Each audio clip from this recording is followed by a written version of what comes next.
I often had times where I was sort of looking around me, thinking, where did these guys come from, and how did they get here, and how are they able to just turn it all off? I mean, I was a consummate overthinker, and it was a strength, but it was also a weakness at times that I, got caught up in my old head and overthink and overprocessed and dwelled and remunerated and just couldn't let go or couldn't stop thinking.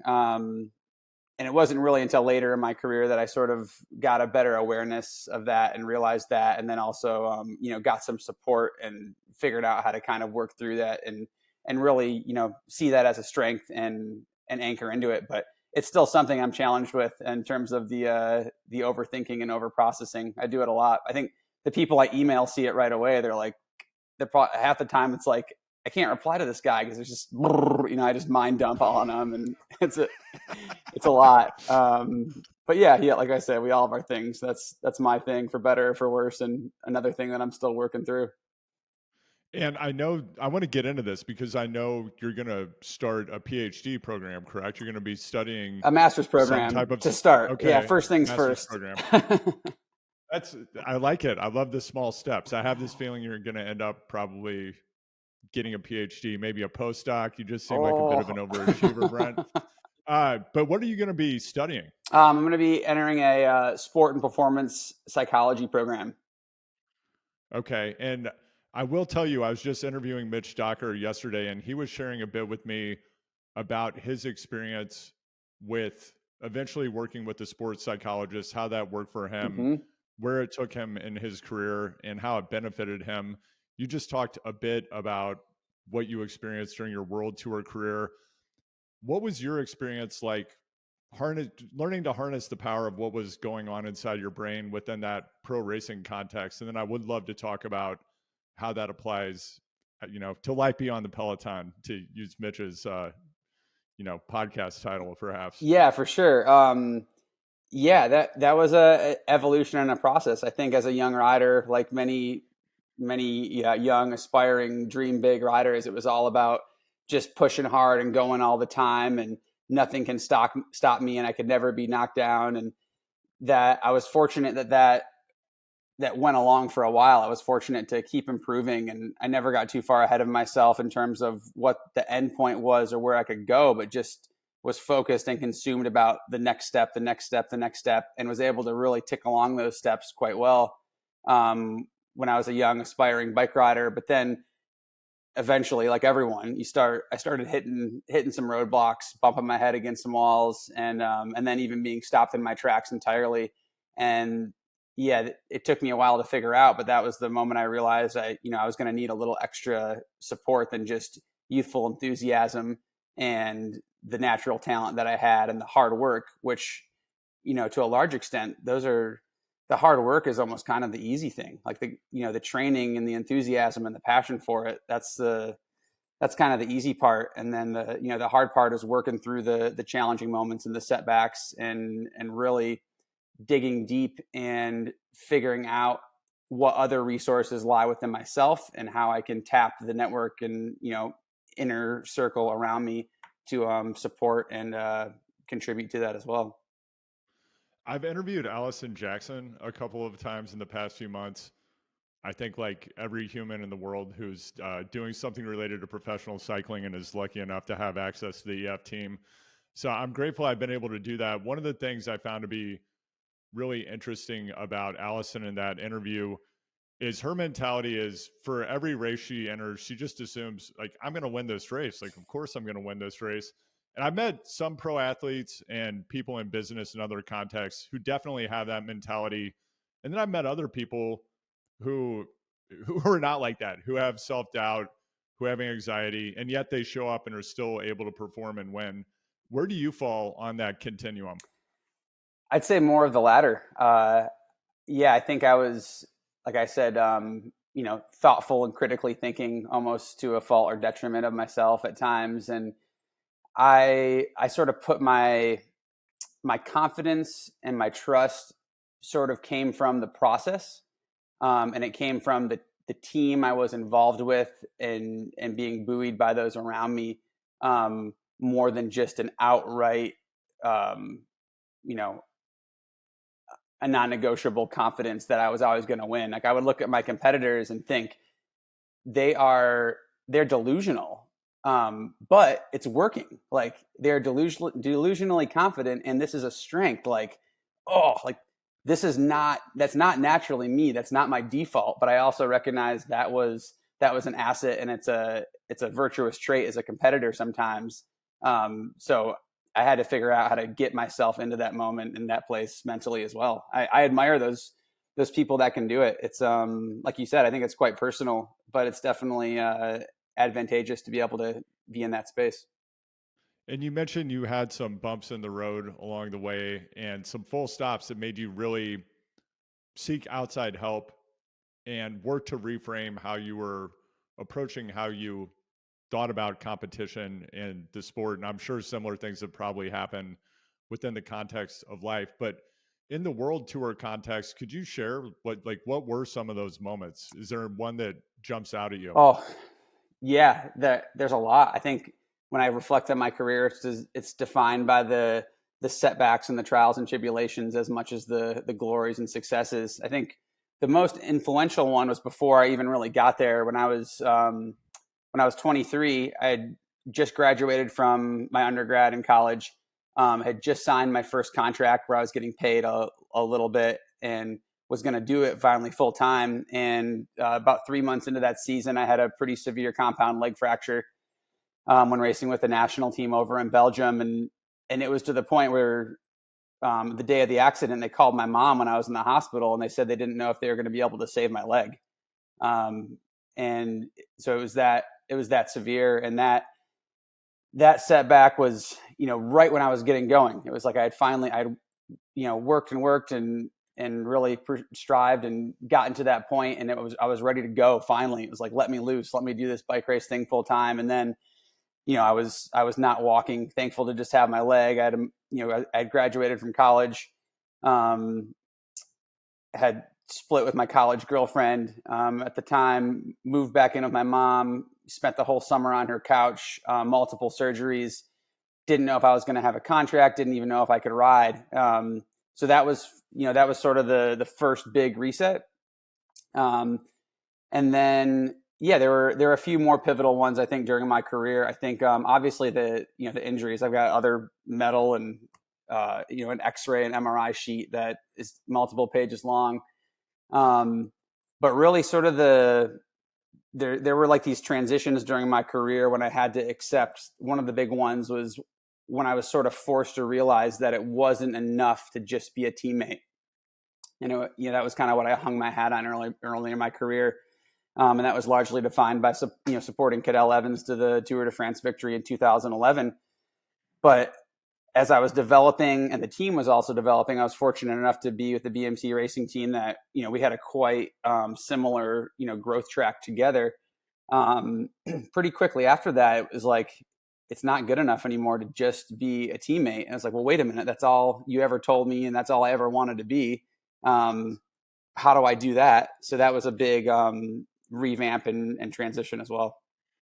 And how did you make that transition? Yeah, so that transition was, speaking of sport and performance psychology, that was the first time that I sought someone out and began working with a mental coach on the psychological aspects of my performance, and developed a greater understanding for that. And really went to work much like I did as I was going through college, and racing bikes and trying to improve. I went through it methodically and strategically, and I looked at the pieces of my performance that I could control, and that was one of them. Definitely devoting some time and energy in psychological work.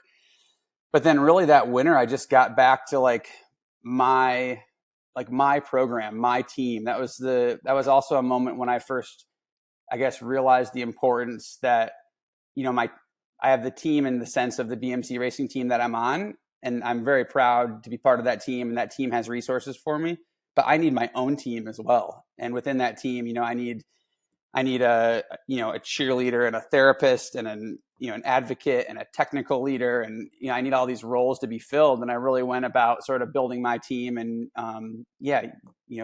doing really focusing on the things that were in my control. I didn't go to training camp that year. I convinced the team to let me stay home where I knew I didn't have to do the flight overseas. And my coach, Todd Harriet at the time, he came and stayed with me for a week plus, and just got down to business and did my own thing and resculpted my mind and body. And then I went to my first race the following year, and I won my first stage of my first race at the Tour of Qatar, a race that I vowed I would never even go back to or be able to finish.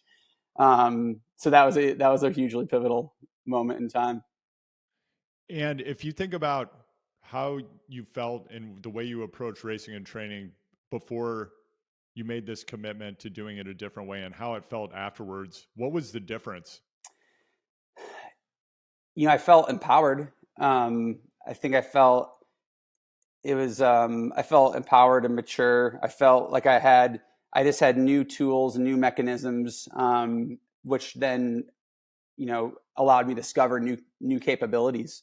So I think I went through, part of this process initially was like, when I initially realized that I was going to have to also be a performer and a result getter, in addition to being a teammate, I was frustrated and I felt kind of bitter and angry.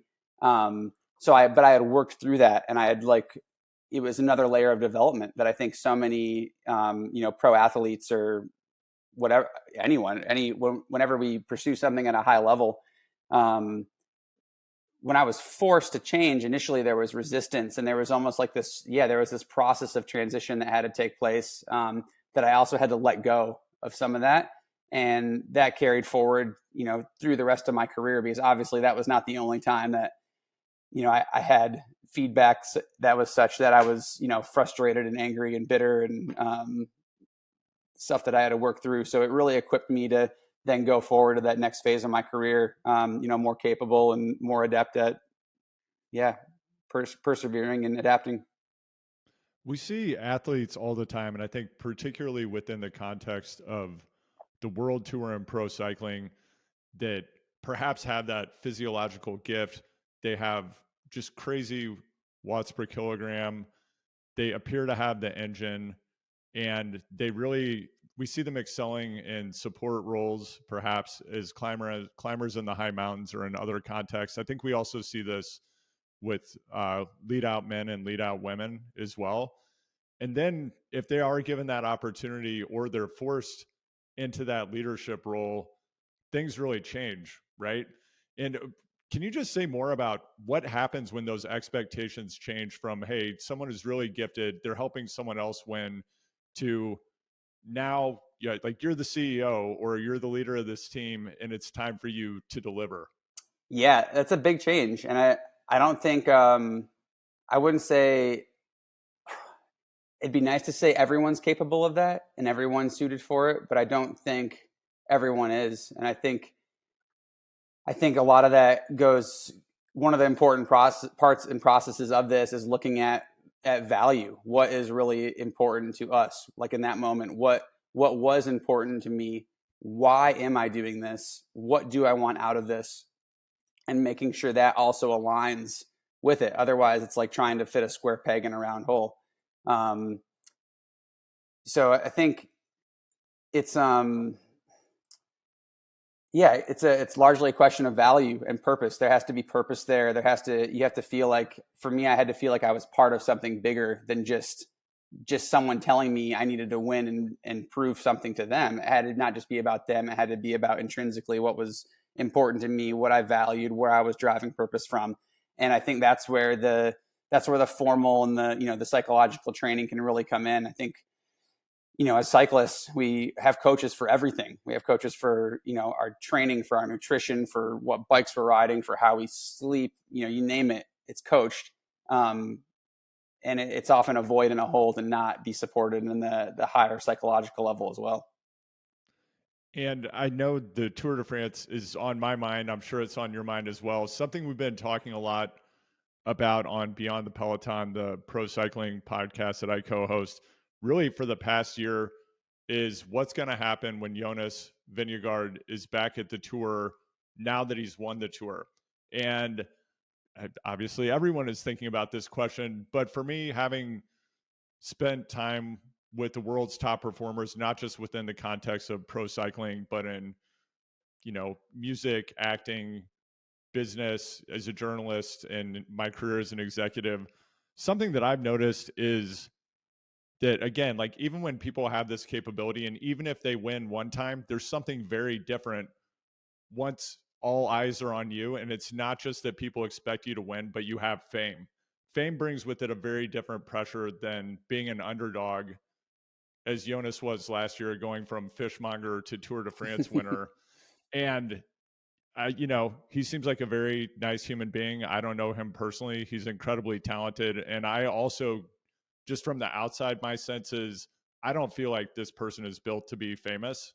And I'm curious to see what happens in this tour now that he has the weight of fame, which is totally different than anything else. How do you think about that? Yeah, I think you're 100% spot on. For me, the most exciting thing as we look to this Tour de France, obviously, is that matchup for the two favorites, Pogačar, Vingegaard,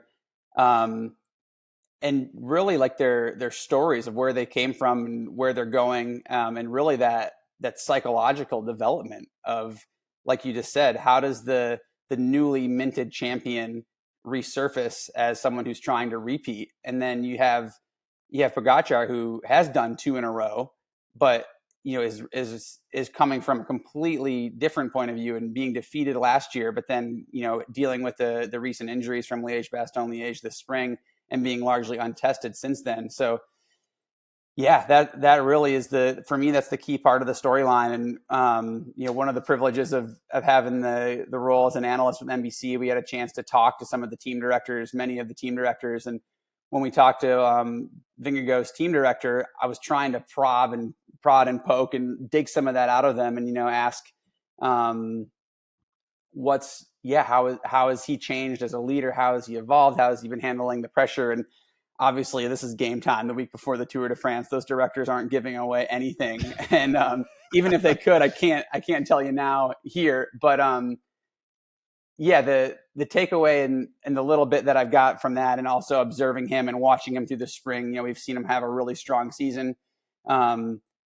And I think for him, he's going to handle it better than some of his other competitors would in that same situation. Like you said, I think he's very humble. I think his value and purpose, from what I can tell, that led him to the success last year hasn't changed. And that's not always the case. And that even echoed last year. I was there doing some commentary and analysis work at the tour on site. So I was in the mix zone, before the race, after the race, and we're talking to these guys, when they're just getting on the bike and when they're just getting off. And he was just extremely level the entire time and very calm, very thought out, which for me is an indication that, the reaction to everything that's coming at him, he has a good handle on it. So I think from my very external assessment and observation, I think that's probably, continued through the off season and that, and the season up to now. And that, but again, that is, that's a key part of, I think, becoming a champion and then staying in that position and, solidifying himself as a, more than just a winner, but, a champion of a generation. Well, Brent, let's talk a little bit about how you ended up in this position where you're going to be doing this gig for NBC. It's a gig that a lot of people would like to have, and you're doing it. So how did you go from world tour to your transition period during the past 2 years to now landing this role, and how does it fit into kind of the overall mix of what you have in mind for yourself going into the future? Yeah, good question. The transition it's been challenging. It's been very challenging to step away from pro bike racing and figure out what I'm doing next, and get back to some of, like I said, my deeper values and purpose. When I retired and made that methodical decision to retire, I didn't know what was next. I knew I wanted to support my wife through the completion of her PhD. I wanted to be a more present father for our son, who's now 3 years old. And I wanted to give myself a chance to see life as an adult from a lens other than a pro bike racer, which I had never done. That said, I still recognize that I still love the sport. I especially love riding my bike. And I knew I didn't want to be in a team car, 200 or 250 days a year. As much as that said, I do really miss the team aspect of the racing.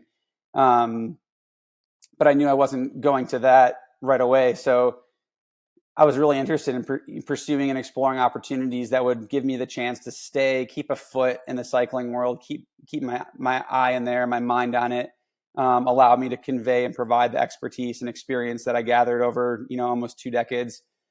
And yeah, I think the commentating, struck me as a way that I could do that. I could harness some of that competitive energy, get myself in a new team of individuals, and also gain a new appreciation and perspective on what the sport is and what it's like. And I had the chance last year to be part of the Flow Bikes team on site at the tour. We had a really small squad. It was just 3 of us, and we were covering a lot. We were at the starts, we were at the finishes. Sometimes we were doing segments during the race. But I got to say, being at the race, I was a little reserved going into it. I was like, got to go back for a month on the road. This is just like being a racer. I'm going to be living out of a suitcase. I don't even get to ride as much now, or maybe at all. But man, being at the tour and being part of a new team covering the tour and harnessing that purpose, it was impactful, not just for what I was doing at the moment and the passion and inspiration I was finding covering it, but also on the perspective that it brought on what I did in my career. It was a different perspective. I know what it's like to be elbow to elbow and wall to wall with those guys, fighting each other for position and fighting each other for victories. But to see them coming at me and doing it head on, I had goosebumps. It was super powerful. I found myself looking at these guys with a new appreciation for even what I did. I thought, holy shit, like I did this? Like, yeah, oh man, like this is nuts. I can't believe I did this. So yeah, when I did that, I had the chance to cover with Flow Bikes. I realized like, yeah, this is cool. I'd like to do more of this. And at the time, I had no idea if there would be any turnover at NBC. But obviously, growing up, that was how I followed the tour. It was the team at NBC and the U.S. broadcasters that were bringing me that coverage and really opened my eyes and opened my heart to dream big on the bike. So that was always kind of the sort of a lofty sort of dream, was to think, if I'm going to do any sort of commentary or analysis, like this would be the team that I'd love to do it with. And then it just so happened that there was going to be some movement within their team. And earlier, it was actually back this winter, kind of word was getting out that there was an open seat. And through my network, I figured out that there was that open seat and tried to put my name in the hat. But it was a pretty stout list of other riders and competitors and analysis that were throwing their hat in, and many of whom I know and are my peers. But I tried to approach it kind of philosophically in that if my style and what I can bring and my expertise and experience is what's going to be a good fit, then I'll have a chance to get in there. And if it's not, it's just like racing the tour. You don't want to pull the wool over anyone's eyes, because the last thing you want as a competitor is to be at the tour and not be ready and capable. And I'd say the same for this analysis gig with NBC. It's like, if I don't have what they need, I don't want to be there, because it's a big responsibility to bring that coverage forward. So yeah, so far so good. We haven't even started yet, but it's been fun getting synced up with that team and learning the inner workings. It's a big production. There's a lot of people involved, and I'm learning a lot already. Brent, I don't know how much you could say about the process. I am really curious, what was the tryout process like? And then what kind of training have you done to prepare to go do this? Because you don't just show up camera ready. I think everybody in the world, or many people, they might watch a podcast, they might watch something on a stream, a bike race. I mean, I can tell you, for me, the transition from doing probably more than 1,000 interviews for print or digital journalism and then working to become a podcaster was pretty brutal for me. It's been, I feel like I've grown a lot, but it's very, very different stylistically than how I would approach sitting down and doing an interview with someone that I'm then going to write about. They're totally different things. So how have you approached it? Yeah, 100%. I mean, at times I'm squirming. I would be in a lot of ways I'd be more comfortable and confident just being on my bike, for 30 hours a week, preparing like I was going to go ride the tour, because that's what I know and that's what I've always done. So in a lot of ways, just like you said, it's another reminder that change is tough and it's challenging. And I do not, I'm not someone who intrinsically is able to quickly adapt and change. Like, it takes me a little bit to psych myself up and wrap my head around it. So it's been a process to do that with the NBC gig. And the selection process and the interview process was sort of just that. It was some phone calls, some sort of like virtual sort of like test remote shows, some back and forth, some feedback, and then ultimately a decision that I was in. And then since then, it's been a bit of education on protocol and philosophy and values of that organization and that network, because they have their own brand, their own style that is different than the other ones out there. So it's some awareness and education on what that is. And then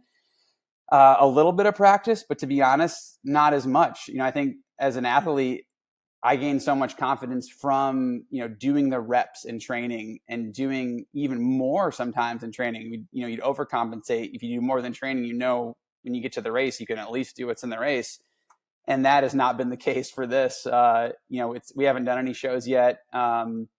Sam Bewley, my old teammate, who I'm going to be sitting next to and talking next to the entire month, we've been on the phone a little more. We had one sort of super informal, impromptu digital show that we talked about the Unchained docuseries on Netflix. But that was really just like off the cuff. It was just like, watch Unchained, talk about it, go. So both of us, luckily he's a great talker, and he's quite the podcast host himself. So he was able to sort of take the lead there and lead us through. But not a lot of prep. I was thinking this morning as I was driving my son to school, as I get ready to leave for this adventure and this trip, it's much like going off to a race. And at the end of the day, I feel like I'm tapping into and harnessing my performance mindset, like I was in racing. And it's interesting to reactivate that, but it's nice to know that I've done it, and it is a new environment. But I'm going to put on my game face and think critically, and also be relaxed and have fun. They keep telling us, be yourself, be relaxed. And you and Sam are having a conversation about your favorite sport, and that's what people want to hear. So hopefully that's enough. Have you studied the styles of any commentators from pro cycling or other sports that you're look to as role models? A little. I think mostly I've watched and studied just some of Christian's stuff, because that's sort of the seat that Sam and I are stepping into. And he's done it now, I think, for 8, or this might be his 9th year. And his style was developed for NBC. He started in there as a full newbie, and now he's had a successful run doing it. So I've been somewhat careful to not I want to leave myself open to develop my own style. And I think that's part of the reason that the network has brought on a completely new team in Sam and I, is that it really is a chance for a fresh start, and for us to, create our own vibe and style. And we'll hopefully do that, get bantering back and forth and find our own flow and find how we fit together. What expectations, if any, do you have for this period of time when you're going to be doing commentary? I mean, are you going for the green jersey, the yellow jersey? Like, what do you want to do as a commentator? I think, when I mentioned the challenge of the transition from racing and how just frankly difficult it's been, I keep coming back to the need to sort of allow myself to explore and not get fixated on outcome, and really take it as it comes. So I'm trying to approach the commentating and the analyst stuff is in the same way. I think there's a level of excellence that I want to pursue in everything that I do. I want to be great at it, and I want to do it with integrity, and I want the people that I'm accountable to be happy, and I want the people that I'm close to be proud. But that said, yeah, I'm trying not to get too far ahead of myself and not think about 1 or 5 years down the track or even 6 months down the track, and just view this. At the end of the day, this is a unique experience and one that I know I'm going to grow through and learn a lot from, and hopefully have some fun along the way. So trying to stay in that place for now. You mentioned just team a number of times and what you got from being part of a high functioning, high performance team. And I'm curious, as you made this transition from being a world-class athlete into normal world, civilian world, whatever we want to call it, what has it been like? Because it's not always the case in other operational environments that people want to be, not everyone wants to be world-class at what they do. Hopefully you and the people listening are lucky enough to be in contexts where they are surrounded by people who have extremely high standards for themselves, extremely high ambitions, and want to bring their personal best to everything that they do. And sadly, that's often not, it's just not the case on every team that you find yourself on in life. So what has it been like to go from that high performance, we're going to go win the Tour de France context, into just like the rest of life? That process has been slow and sobering and destabilizing. I think I had so much joy and pleasure, but also confidence and fulfillment from operating within those teams and that demographic that you just described. That's you say that, I'm like, those are my people. Like I want to get in there with them. But yeah, I've had to sort of take a step back, because I had to realize, that this was, my cycling career was the culmination of everything I was working for in that realm, from the time I was a kid. So, it taught me a lot, and it allowed me to grow and achieve and excel in that team environment. But it was in an environment and with a demographic that it took a long time to get there, and it was a long process. So yeah, I've sort of had to accept that I'm not just going to jump out from the sport and jump right back into that same level of execution and purpose in everything I do. I'm trying to find just pieces of it and take it when I can. But also really that's a lot of the framework of where I want to go in the future. That's one of the reasons I'm enrolling in the master's program in the sport and performance psychology world, because I think myself, with my athletic experience and some bolstered academic credentials in that role, I think and I'm hopeful that'll provide some avenues to go back into those teams and in that world of performers and excellence and high operation. I'm catching you at this moment when you're on another peak, like you've achieved and you're about to execute at another really high level. And it's something like everybody would like to go do this job if they had the chance and they love the sport. You're getting to do it. And as you mentioned, there have been some tough moments between leaving pro cycling and right now, and life being the way it is. I'm sure there are more ahead. Could you talk more specifically about, during this transition, what has been tough and what have you grappled with from an identity perspective, or even getting to some kind of certainty about, I'm going to go into this master's in psychology program. I'm interested in doing commentating, whatever the case may be. What were some of the points of confusion where you didn't necessarily have that North Star? Oh, all of them. It's confusion everywhere. There's been a lot of identity, shifting and questioning. I think the end of my pro racing career also coincided with a big transition in life of becoming a parent. Our son was born in February of 2020. So we had this, I had this moment, 2020, 2021, we don't have to say it, for everyone, was a transitional, uncertain time. And my story and path there was, sort of, we had the pandemic thing. I became a father. And then I was also already working through, I'm not going to do this pro bike racing thing that much longer. and then to complicate it further, we had this other impending transition of my wife Jamie had been working on her PhD over in Spain and Barcelona for a long time. We knew that was going to be wrapping up pretty soon, and then we were anticipating a move back to the USA. So for me, it's like become a father, conclude professional cycling career, support my wife as she begins her career, and then move back to the USA all at once.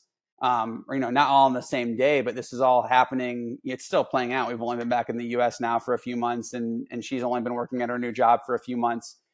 So for me, I guess just figuring out, how I fit into that. Where's my purpose? Where's my accountability in terms of how I'm spending my time? As a pro cyclist, that was so easy. I just knew every day I'm waking up and I'm prioritizing staying in shape, riding, making everything as efficient and smooth and performance-based as possible. And now initially the pull is to do the same thing, but it's not to achieve or produce the same result or outcome.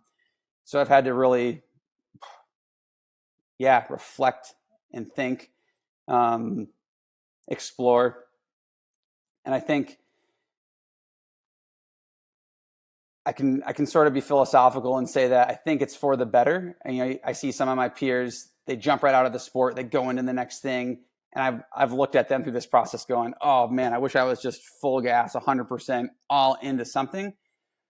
But then when I reflect back on the prior 18 months, I'm also realizing now, like, I have evolved and I have progressed and I'm learning new things about myself and the direction I want to go, and my role with my family and my role as a spouse and as a father, and as a professional as well. So it's like I'm sort of like in the darkness exploring all these caves, but in these dark, scary caves, I'm like finding some nuggets of wisdom and some purpose and some value. And I think it is productive and it's advancing me, but it's slow. It's definitely a process, and it's really a lesson in patience and some self-compassion and taking it as it comes. But yeah, more than anything, going back to what was one of the most challenging things is it's really that accountability to time and the purpose of the day. Have you been able to embrace the uncertainty that you've encountered as you've gone through the process of figuring out, okay, what is the next thing for me? What do I want to give 100% commitment to? Or was it extremely anxiety provoking? Because, part of change is it's going to be deeply uncomfortable, but even if you accept that on its face, the actual experience of it can be pretty terrifying and anxiety provoking. So what was it like for you? Yeah. Full disclosure, transparency. It is terrifying. I think it's like, you mentioned I'm sort of like at another little peak. I'm about to head off to this exciting thing that I've worked towards and I'm really excited to do. So it's easy to sit here in this moment now and say like, oh yeah, the uncertainty is inspiring and opens up doors for opportunity. But yeah, at the end of the day, there's been many moments where I felt just what you described. A lot of anxiety, a lot of uncertainty. As a competitor and a performer, as an athlete, I gained so much pleasure, but also joy and confidence from executing, like really grabbing those controllables, like I said, and really, grabbing onto them, sinking my teeth into them, digging in and willing myself through them, smashing on the pedals and, turning over every stone and dotting every I and crossing every T. And it's unsettling to not know what all those are, and to also not have this outlet to not have this physical outlet to just brunt force will my way through something. I often view training and racing as like this, it's like this sculpture, and there's some art behind, there's some science behind the engineering of the sculpture, and there's some art. And, sometimes you're in there with like your protractor and you're measuring things precise. Sometimes I'm like chiseling and brushing. And then sometimes I'm just taking a hammer and smashing away. And it's been challenging to not be able to grab a hold of that hammer and smash through productively. towards anything. But yeah, it's given me a new perspective for the fine strokes and the engineering and the other parts of it as well. Yeah, it's interesting as for me personally, as somebody who's ridden bikes with gears for 30, 35-ish years now, I've never been that great at it. Something I really enjoy about it, and what I've realized about the kind of the spot it has in my life at the moment and the role it's played over time, is that there are very few things in life where the effort you put in, if you follow a specific plan, results in a specific predictable outcome. Beautiful. And so the way I think about it now, and like you, I'm a father, I'm an entrepreneur, I'm working on a startup, I've got the podcast, I do a number of other things. And for me, the moment in the day, like last night, actually, I took a break from work at 9 p.m. and I went and got on Zwift, and it's late June. I live in Maine. It's only nice. It's really, you can only ride outside for 3 to Now, 4 months a year here. And I really look forward to it. I was like, I can't believe I'm going to get on, I'm going to get on Zwift at 9 p.m. right now. And I also thought, man, it's probably going to be hard to go to sleep. But I also know training is based on continuity. And I was like, if I don't do this today, there's no clawing this back in the future. So whatever, I'm going to get on the trainer and I know I'm going to feel better. And I did. But to me, that's actually the easiest part of my day, because I know that that's going to do something good for me. I'm going to feel emotionally better. It's going to improve my health. I mean, also you can, as we know, you can way over index and can become extremely unhealthy. yes. So that's kind of, I think that that's an interesting thing about once it's become a totally automatic part of your life, the role that the bike can play in your life.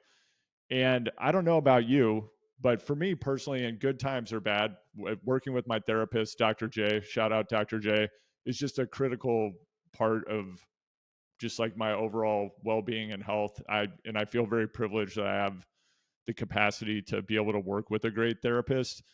As you've gone through this transition, whether it's a therapist or people around you in your network, who are the people that you've turned to so that you continue to have some kind of orientation as you've navigated this uncertainty?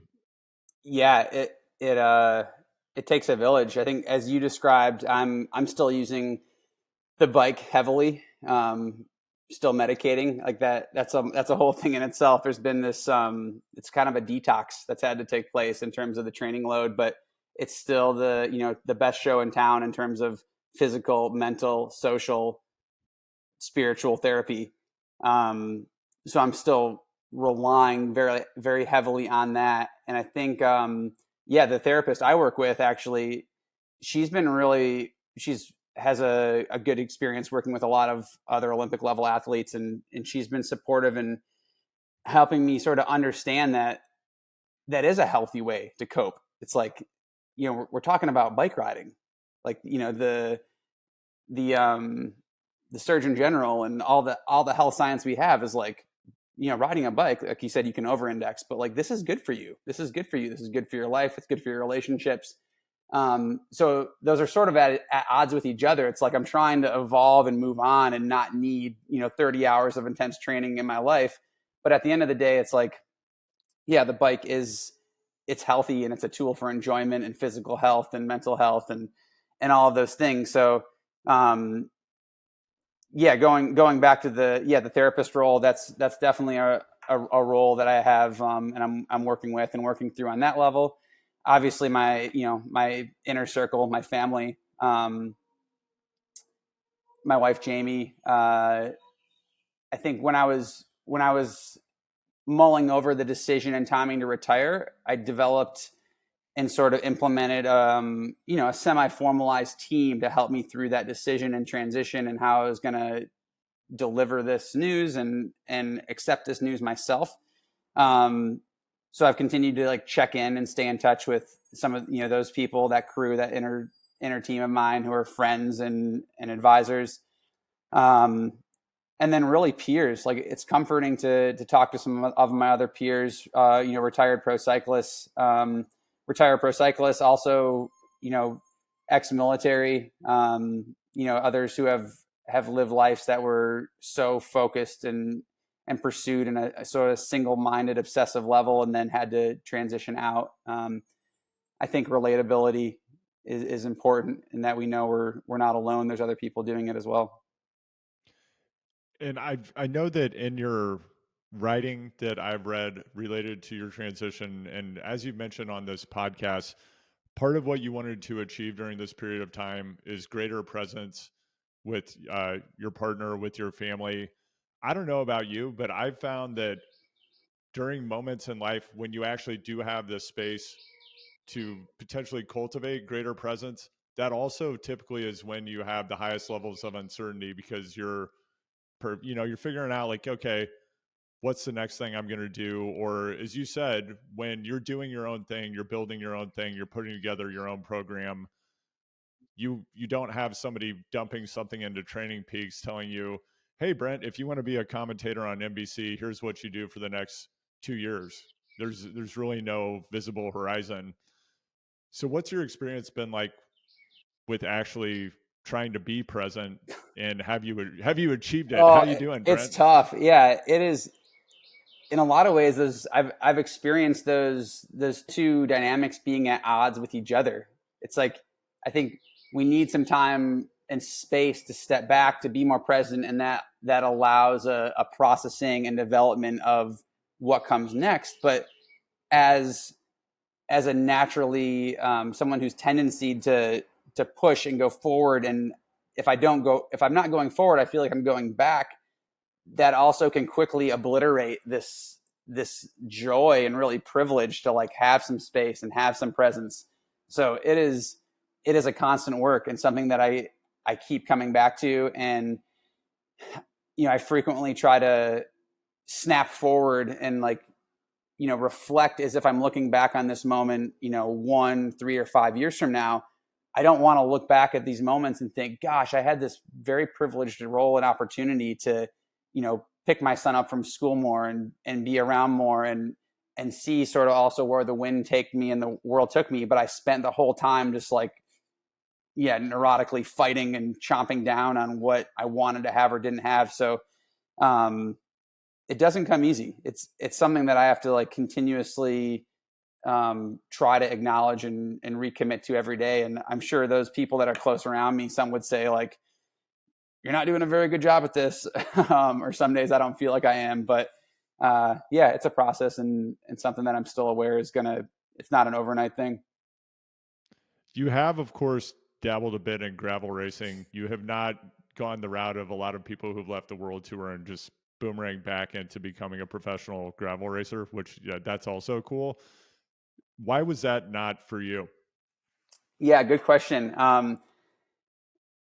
I love, love, love riding my bike. Like I did not stop racing because I lost the love for bike riding. I love the bike as much as ever. And I knew when I stopped racing professionally that I wanted to redefine what the bike meant to me. And I'm also competitive, and I want to test myself. I like to push myself. Like, as you say in your podcast, like it's fun and educational, and explorative to do hard things. And I like doing hard things. And that's honestly, that's where I feel most alive. I often feel most alive on the bike, pushing myself, interacting and interfacing with my environment. So it's still a huge part of who I am.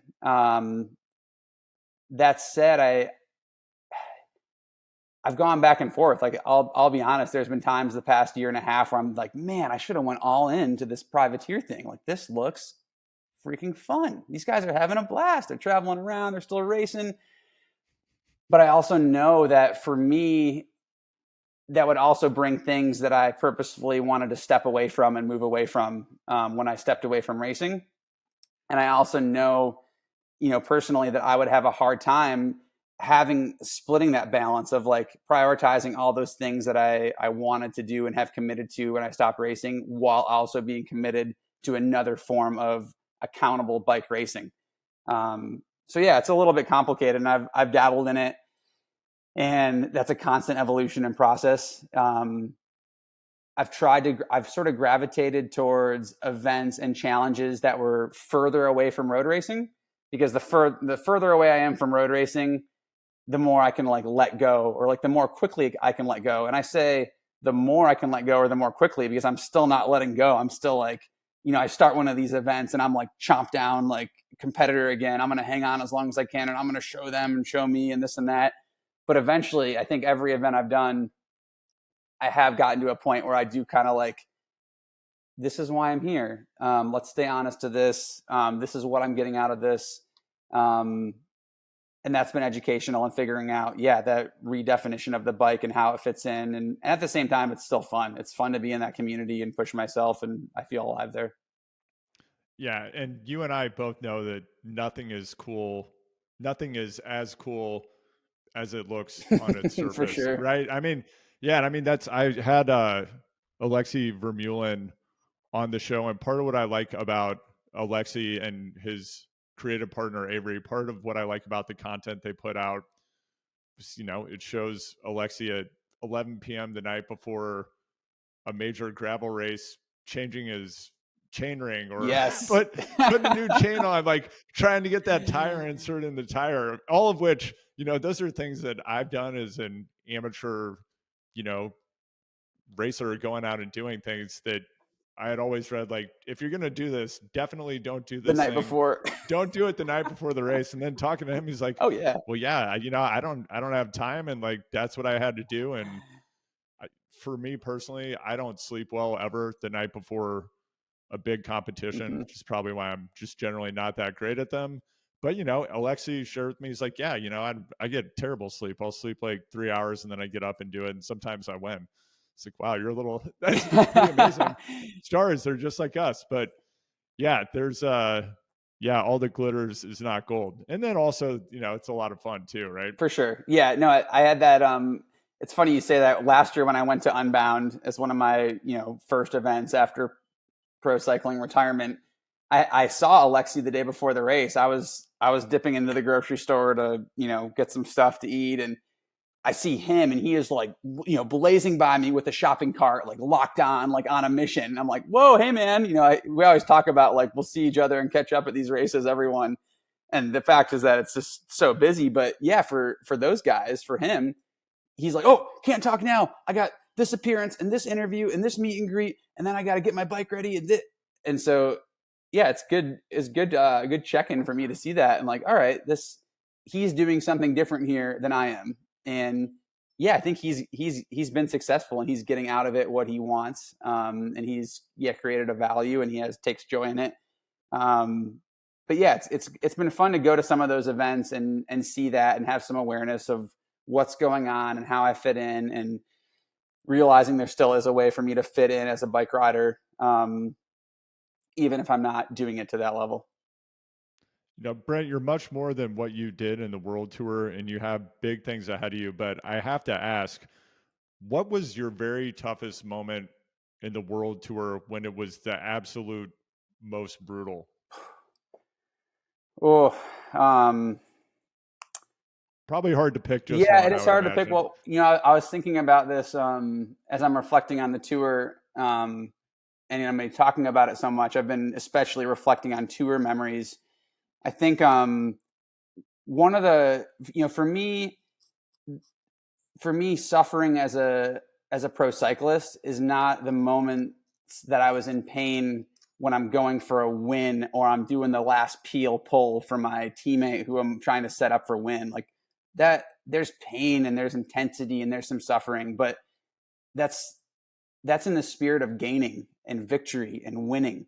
The toughest moments and the worst for me were when I was at risk of losing something that I had worked so hard for, and everyone around me had worked so hard for, and we had pulled out all the stops and gave everything, and then I'm risking, I'm looking at losing it. And one of those moments was the 2016 tour. I had just been named before the tour to the Olympic team, the 2016 Olympic team, and that was something that was a culmination of a career's work as well. I wasn't in the selection for 2012. Like in hindsight, especially, I was looking at it thinking like, that could have been me. I could have been in. Like, this is my shot. The next cycle, I got to make this happen.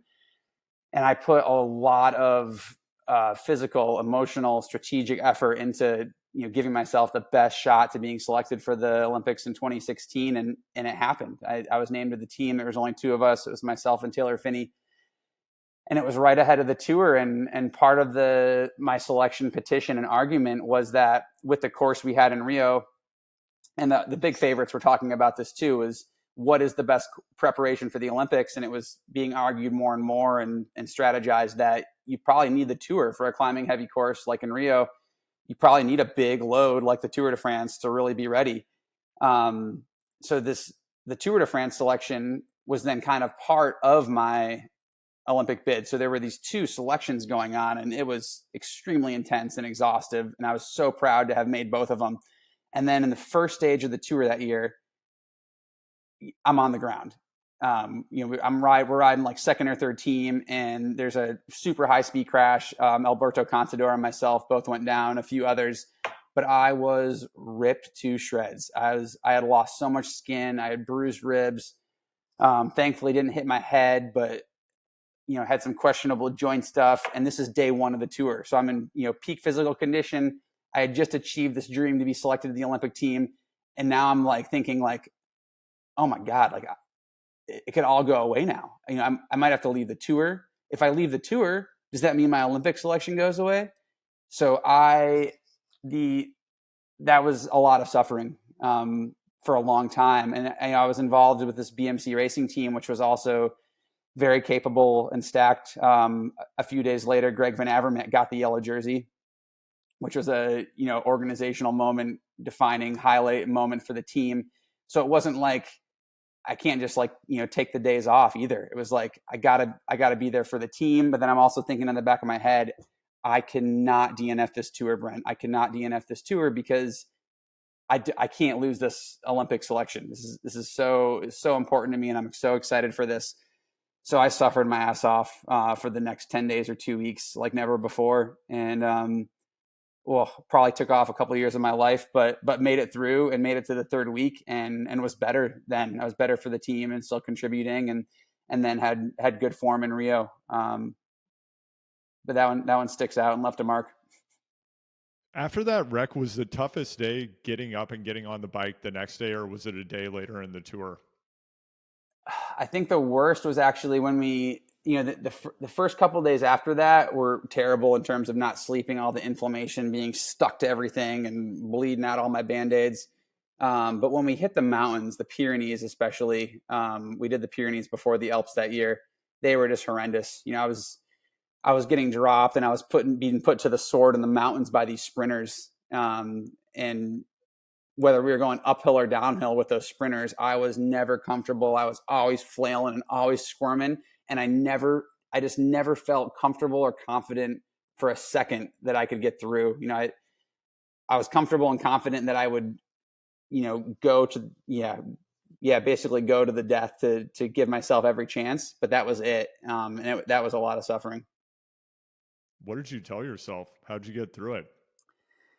Well, I think one of the things I told myself was actually every tour I did, I told my wife, Jamie, I said, don't let me ever do this again. I can never do this again. Don't let me, I said draft up the legal paperwork because I want to be legally accountable to not be able to do this again. This is the last time. It's such a mind game, I think.